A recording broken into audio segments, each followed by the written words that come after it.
자유한국당, 바른정당, 정의당 모두 조만간 당대표를 새로 선출합니다. 오늘은 정의당 새 사령탑에 도전한 두 분을 연결해 보겠습니다. 먼저 정의당 경기도당 위원장 박원석 전 의원 연결됐습니다. 안녕하십니까? 네, 안녕하세요. 드디어 당 대표에 나서시는군요. 네, 그렇습니다. 네, 언젠가 나서실 거라고 모두 예상했지만, 자, 우선 19대 의원을 하셨고 또 필리버스터 때문에 기억하신 분도 많겠습니다만 본인 소개를 잠깐 해주십시오. 예, 19대 국회의원으로 일했던 정의당 당대표 후보 박원석입니다. 끝입니까? 계속 길게 해도 되는 겁니까? 네, 예를 들어서 저는 본인의 경력이라든가 짧게. 예. 네, 1994년도에 박원순 서울시장 그리고 조희연 서울교육감 같은 분들과 함께 참여연대라는 시민단체를 창립했고 18년 정도 일을 했습니다. 2012년 총선을 앞두고 진보정당인 통합진보당에 와서 비례대표가 됐고 비례대표 국회의원으로 당선돼서 4년간 활동을 했습니다. 필리버스터 네 번째 주자셨고 은수미 의원의 기록을 깨고 싶지 않아서 체력이 남았는데 내려오셨고 그걸로 크게 화제가 되셨고 그렇게 하면 아마 기억이 떠오르시는 분들이 많을 겁니다. 얼굴과 함께. 그런데 이번에 당대표 경선에 도전장을 내신 이유가 뭡니까?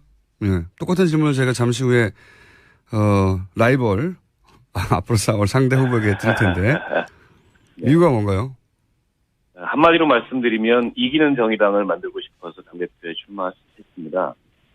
제가 말하는 이기는 정의당은 더 이상 군소정당이 아니라 수권 능력과 통치 능력을 국민들로부터 인정받는 유력한 정당이 되겠다는 겁니다. 저는 지난 대통령 선거에서 가능성을 확인했다고 보는데요. 정권 교체를 통해서 국민이 이 보수 정치, 기득권 정치에는 파산 선고를 내렸고 정의당에게는 한번 경쟁해보라는 기회를 주셨다고 봅니다. 그래서 앞으로의 정치적 경쟁은 누가 더 투철한 시대 정신을 가지고 불평등 해소와 또 국민의 삶의 질 향상이라는 우리 시대의 과제를 해결하는가의 경쟁이 될 거라고 보죠. 이 경쟁에서 이기는 정의당을 만들고 이기는 정의당. 그게 캐치프레이즈입니까? 그렇습니다. 이기는 정의당. 그리고 2020년 제1야당이 목표라고, 맞죠? 네, 그렇습니다. 2020년 제1야당이면, 21대 총선 때 제1야당이 되겠다는 건가요? 네네네. 그렇군요. 그러면 지방선거가 1년 앞으로 다가왔는데, 네. 3년 후는 이제 아직 얘기할 때가 아닌 것 같고요. 네. 너무 멀어서. 이 지방선거는 어떻게 준비할 계획이십니까? 저는 이제 지방선거 당대표가 되겠다, 이런 말씀을 출마에 변해서 드렸는데요. 첫 번째로는 연내에 정당 지지율을 15% 선으로 끌어올리는 게 급선무라고 봅니다. 충분히 가능한 얘기입니다. 지금 보면 네. 민주당을 제외하면 나머지 정당들의 지지율이 거의 같거나 비슷합니다. 뭐 여론조사 기간마다 조금씩 차이는 있지만 큰 차이는 없습니다. 예. 네. 그래서 정의당의 존재감과 또 정의당의 필요성, 또 정의당의 가치를 부각시킬 수 있는 굉장히 좋은 그런 기회라고 보고요. 원내외에서 정의당의 가치를 부각시킬 수 있는 사업들을 만들고 성과를 내는 게 굉장히 중요하다고 생각합니다. 지지율은 그렇지만, 예. 네.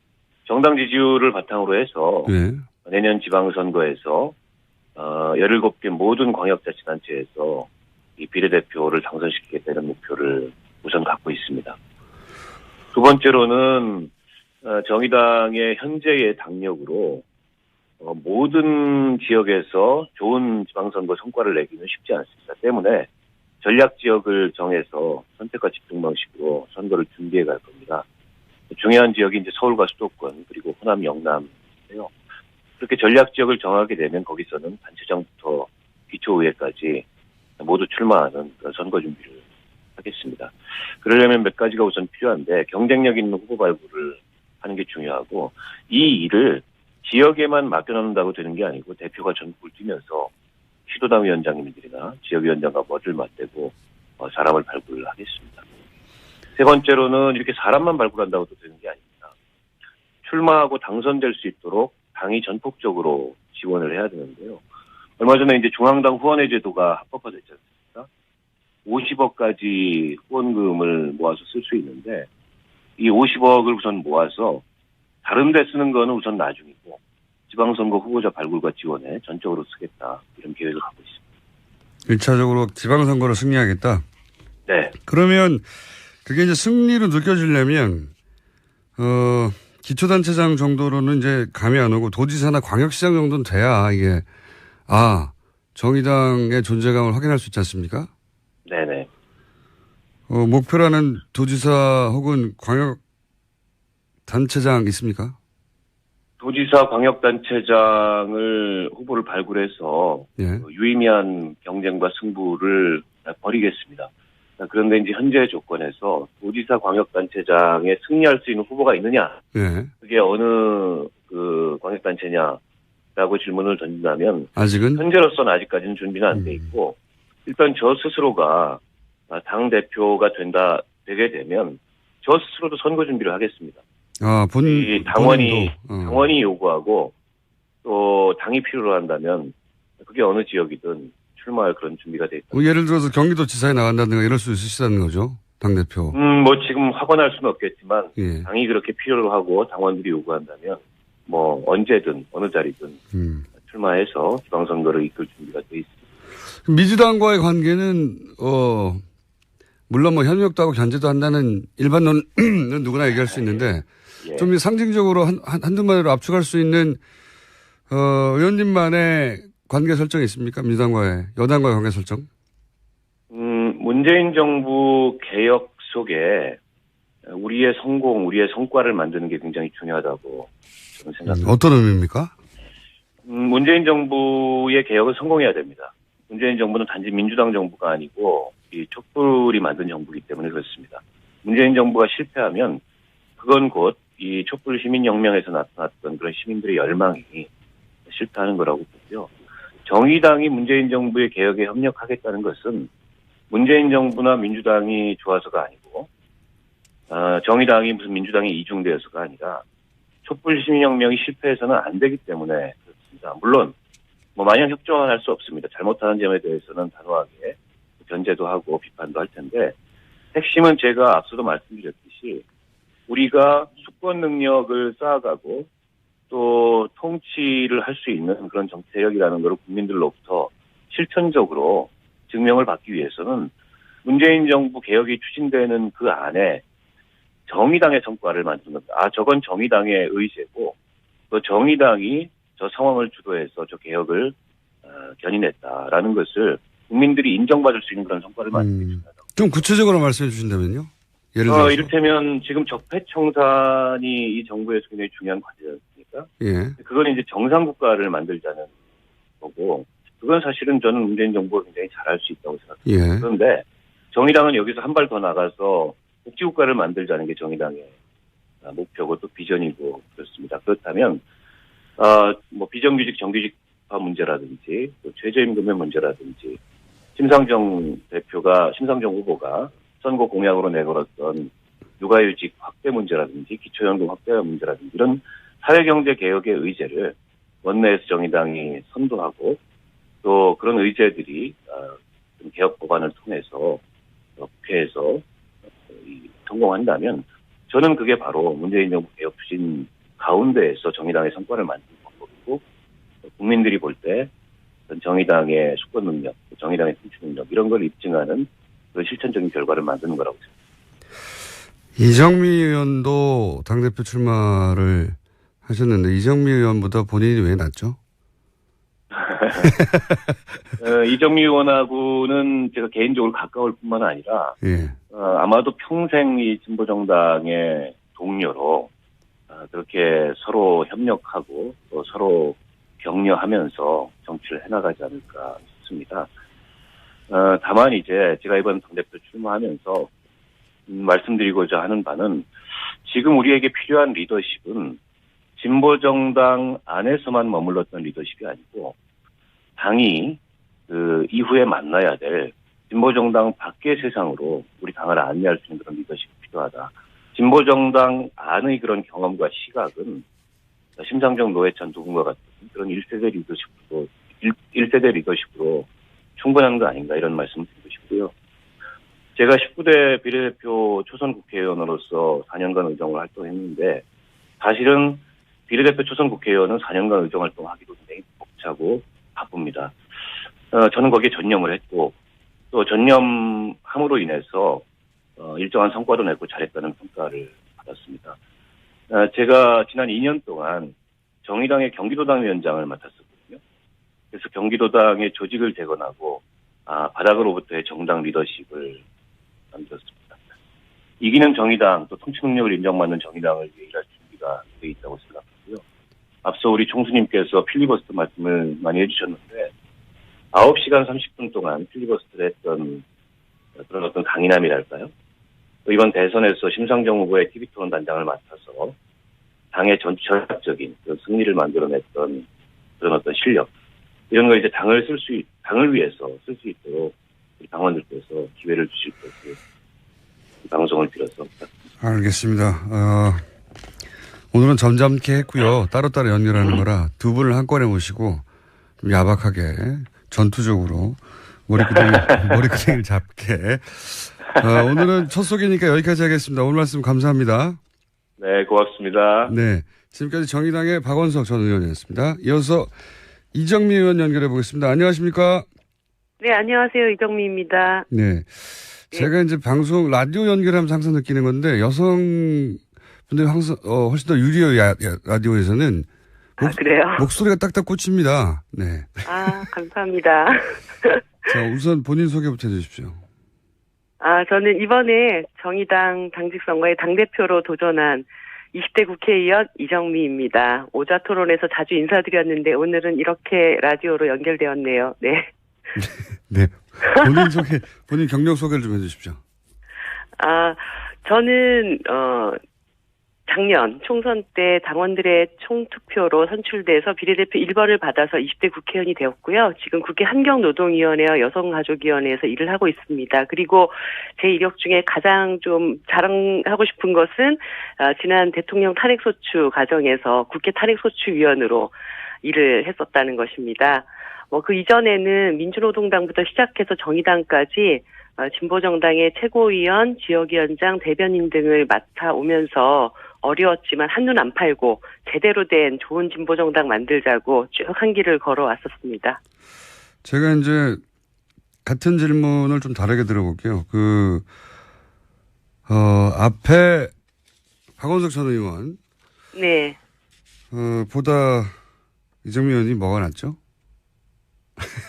이번 선거는 네. 당직 선거입니다. 당을 이끌 당 대표를 뽑는 선거이기 때문에 어떻게 보면 당을 가장 잘 알고 당원들을 가장 잘 이해하는 그리고 이 진보정당이 사실 다른 정당들보다 훨씬 더 여건이 어렵지 않습니까? 그렇기 때문에 꿋꿋하게 당을 어떻게 끌고 갈 수 있는지에 대한 비전이 착실히 준비된 사람, 이런 사람이 필요하다고 생각을 합니다.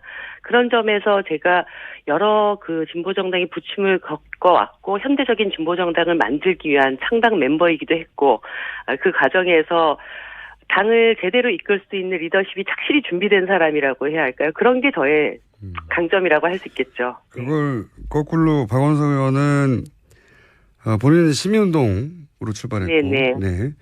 이정미 의원님은 노동운동으로 출발했기 때문에 진보운동 바깥에 있는 분들과 연결하자면 박원석 의원은 본인이 적격이다.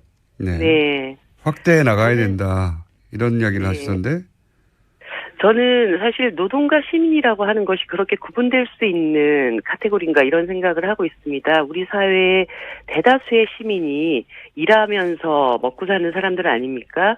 그럴 때 어떻게 보면은 자신이 일하는 그 현장에서는 또 노동자이고 자신이 살고 있는 지역사회에서는 또 한 명의 시민으로서의 삶을 살아갑니다. 그렇기 때문에 이 두 가지가 어떤 것은 뭐 좀 더 진보 정치의 좁은 영역이고 어떤 것은 넓은 영역이다. 이렇게 구분할 수 없는 것이라고 보고요. 또 그런 이분법이 어떻게 보면 우리 사회 노동권을 정착시키는데 좀 한계를 갖게 했던 그런 사고가 아니었나? 이런 생각을 갖고 있습니다.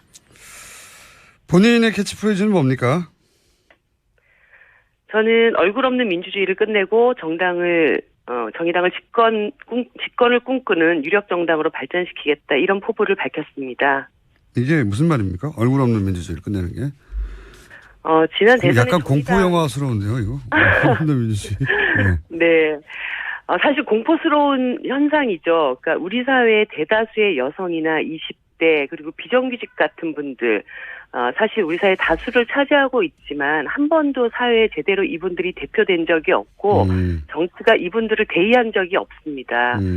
이번 대선 과정에서 이분들이 상당히 많이 정의당을 찾아왔습니다. 이제 정의당이라면 좀 우리 목소리를 제대로 내줄 수 있지 않을까, 대변해 줄 수 있지 않을까 이런 기대를 이제 갖기 시작했다는 점이죠. 그래서 이제까지 분명히 이 사회에 존재하고 있는 분들이었음에도 불구하고 얼굴 없이 그분들이 이 사회에 자신의 권리를 주장하지 못하고 살아왔던 이분들이 이제 민주주의 광장의 주인으로 이 세상의 중심으로 다시 나오시게 만드는 것, 이것이 저의 역할이다라는 말씀을 드리는 것이고요. 사실 이분들은 상당히 우리 사회 다수이지만 비주류였습니다. 그런데 이분들을 정치의 주류로 다시 끌어올릴 때 이분들에 대한 대변을 정확하게 해냈던 정의당이 이제 집권으로 나갈 수 있는 힘이 생기게 될 것이다. 이런 꿈을 갖고 있는 것이죠. 문재인 정부의 관계 설정은 어떻게 합니까? 제가 출마해변에서도 밝혔지만 문재인 정부는 저는 단지 대한민국의 19번째 정부라고 생각하지 않습니다. 새로운 대한민국의 시작점 이렇게 보고 있고 60년 비상식적이고 비정상적인 국가를 다시 세우는 그런 과정이라고 저는 보고 있습니다. 그런데 이 정부가 탄생되는 과정에 촛불이 있었고 탄핵이 있었고요. 그 촛불과 탄핵을 함께 만들어냈던 것이 또 정의당입니다. 그렇기 때문에 이 정부의 성공을 위해서 특히 이 정부에게 바라는 국민들의 개혁의 요구, 개혁의 열망을 성공시키기 위해서는 정말 이 정부가 잘 되도록 협력할 것은 최대한 협력해야 된다는 게 제 입장이고요. 우리가 싸워야 할 대상은 이러한 개혁을 방해하는 낡은 적폐 세력이다. 이렇게 보고 있습니다.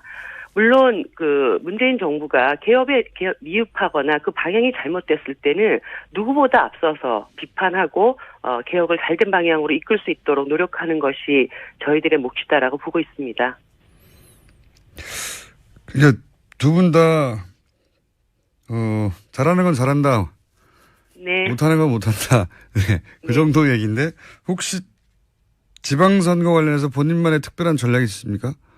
물론 지방선거는 다 이기겠다고 이제 말씀을 하시고, 박원석 의원은 필요하면 본인이 직접 선수로 뛰겠다고도 말씀하셨는데. 네. 박원석 전 의원께서 직접 뛰실 만한 우리 당의 중요한 후보군 중에 한 명이라고 저는 생각하고 있고요. 그럼 그분은 거기에 나가시고 대표는 나한테 달라는 얘기죠? 저는 또 당을 진두지휘하고 선거를 이끌어야 되니까. 예. 네. 아니, 제가 한번 쭉 생각을 해봤어요. 지난 5년 정의당이 창당되고 지금 5년이 흘렀는데 그 사이에 몇 번의 선거가 있었습니다. 근데 그때마다 정의당의 그 당시 선거에 대해서 굉장한 비관론, 이번 선거에서 정의당이 상당히 어려울 것이다. 이 위기를 견뎌낼 수 있겠느냐, 이런 위기론 같은 것이 있었거든요. 그런데 막상 선거를 딱 치러놓고 나면은 당이 조금씩 한 단계씩 성장을 해왔습니다. 저는 이런 우리 당의 저력을 믿고 있고요. 그리고 이번 대선 과정에서도 정의당만의 정책과 가치, 비전을 가지고 당당하게 승부를 겨뤘을 때 또 국민들이 정의당에 대해서 좀 더 그 존재를 인정해주는 과정이 있었기 때문에 내년 지방선거에서도 정의당의 이름으로 당당하게 일단 선거를 치르겠다는 자신감이 가장 중요하다고 보고 있습니다. 그리고 우리 당에서 좀 착실히 준비해왔던 중요한 그 지방 기초단체장과 지방의회를 준비하고 있는 후보분들이 있습니다. 이분들을 반드시 내년 지방선거에 승리하게 만들어서 정의당만의 지방자치의 어떤 모범 이런 것들을 제대로 좀 보여드리고 싶습니다.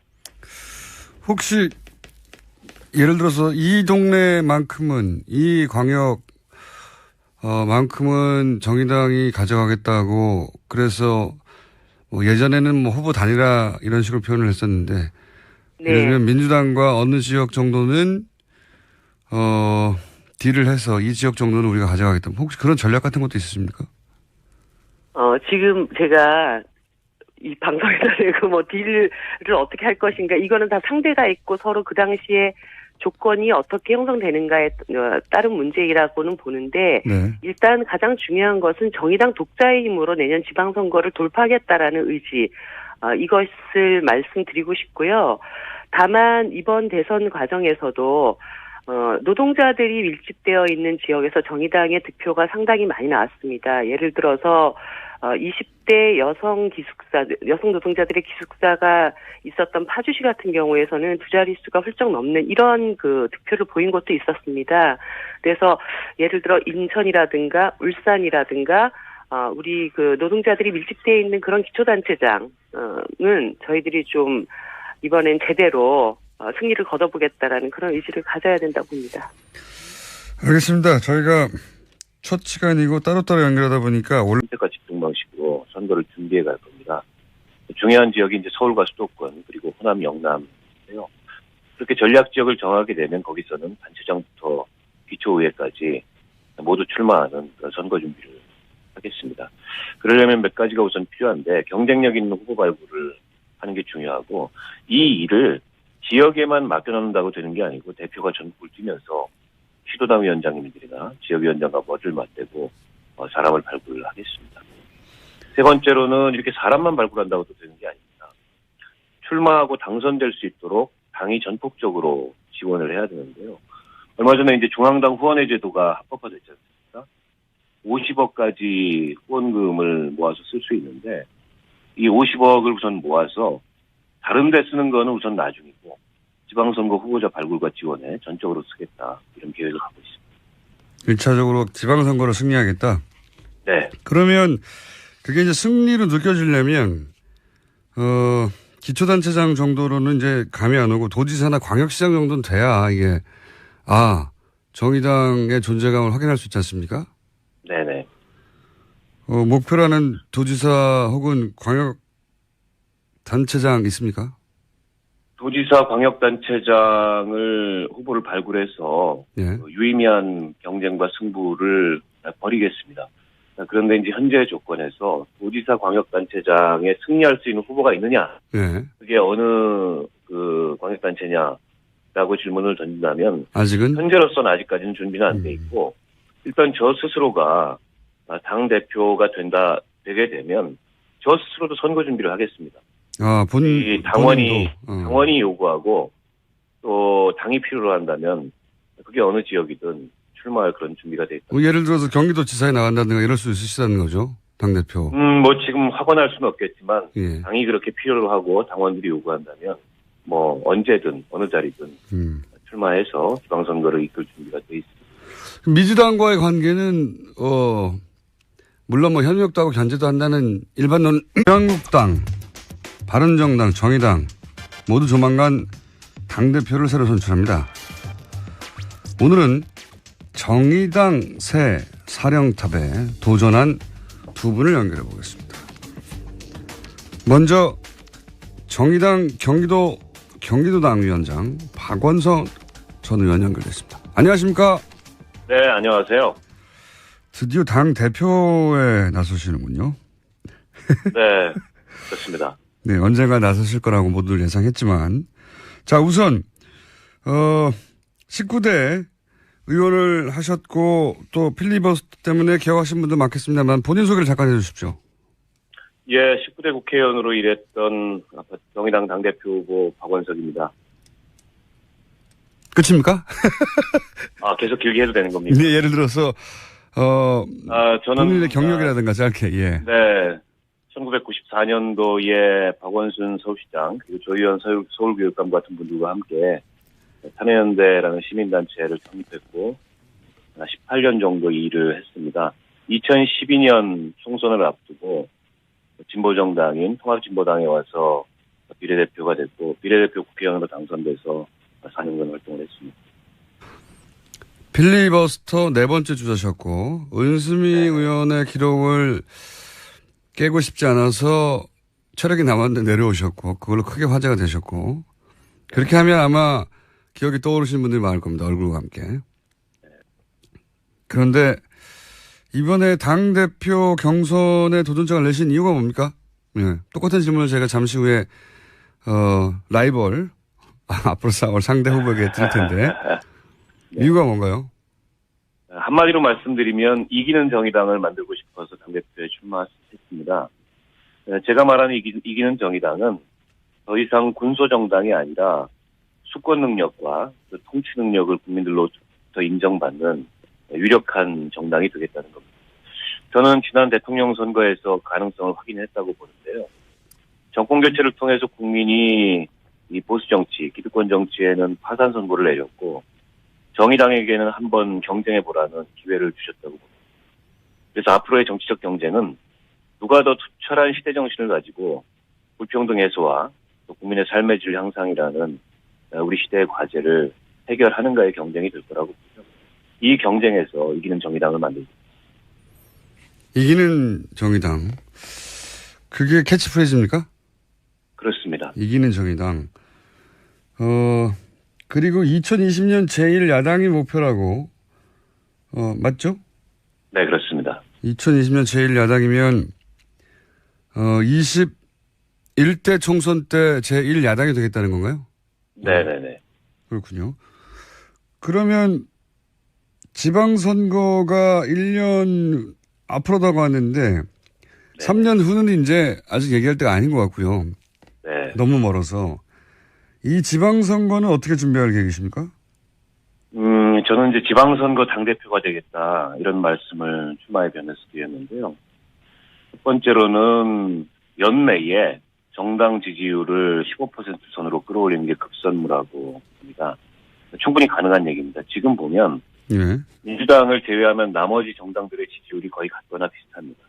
뭐 여론조사 기간마다 조금씩 차이는 있지만 큰 차이는 없습니다. 예. 네.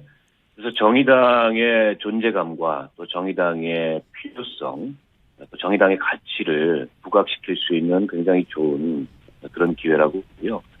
원내외에서 정의당의 가치를 부각시킬 수 있는 사업들을 만들고 성과를 내는 게 굉장히 중요하다고 생각합니다. 지지율은 그렇지만, 예. 네. 정당 지지율을 바탕으로 해서 예. 내년 지방선거에서 17개 모든 광역자치단체에서 이 비례대표를 당선시키겠다는 목표를 우선 갖고 있습니다.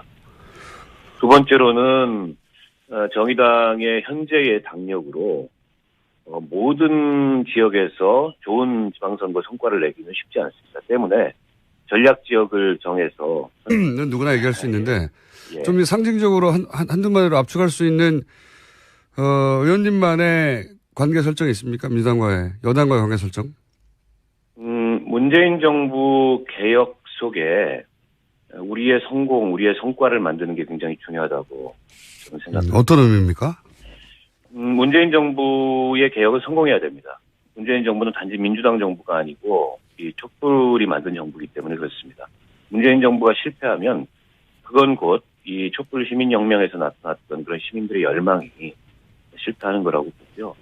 정의당이 문재인 정부의 개혁에 협력하겠다는 것은 문재인 정부나 민주당이 좋아서가 아니고 정의당이 무슨 민주당이 이중되어서가 아니라 촛불 시민혁명이 실패해서는 안 되기 때문에 그렇습니다. 물론 뭐 마냥 협조만 할 수 없습니다. 잘못하는 점에 대해서는 단호하게 견제도 하고 비판도 할 텐데 핵심은 제가 앞서도 말씀드렸듯이 우리가 수권 능력을 쌓아가고 또 통치를 할 수 있는 그런 정치 세력이라는 것을 국민들로부터 실천적으로 증명을 받기 위해서는 문재인 정부 개혁이 추진되는 그 안에 정의당의 성과를 만드는 겁니다. 저건 정의당의 의제고 또 정의당이 저 상황을 주도해서 저 개혁을 견인했다라는 것을 국민들이 인정받을 수 있는 그런 성과를 만들고 있습니다. 좀 구체적으로 말씀해 주신다면요?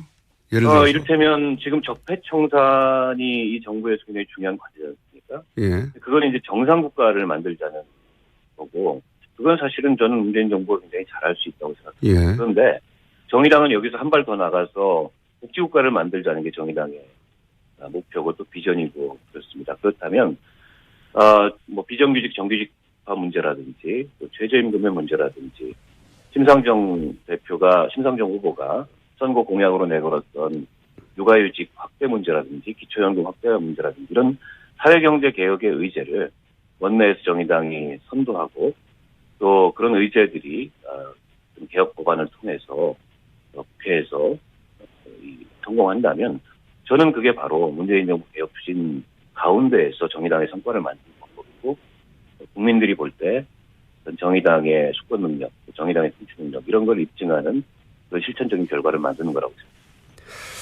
이정미 의원도 당대표 출마를 하셨는데 이정미 의원보다 본인이 왜 낫죠? 이정미 의원하고는 제가 개인적으로 가까울 뿐만 아니라 예. 아마도 평생 이 진보정당의 동료로 그렇게 서로 협력하고 또 서로 격려하면서 정치를 해나가지 않을까 싶습니다.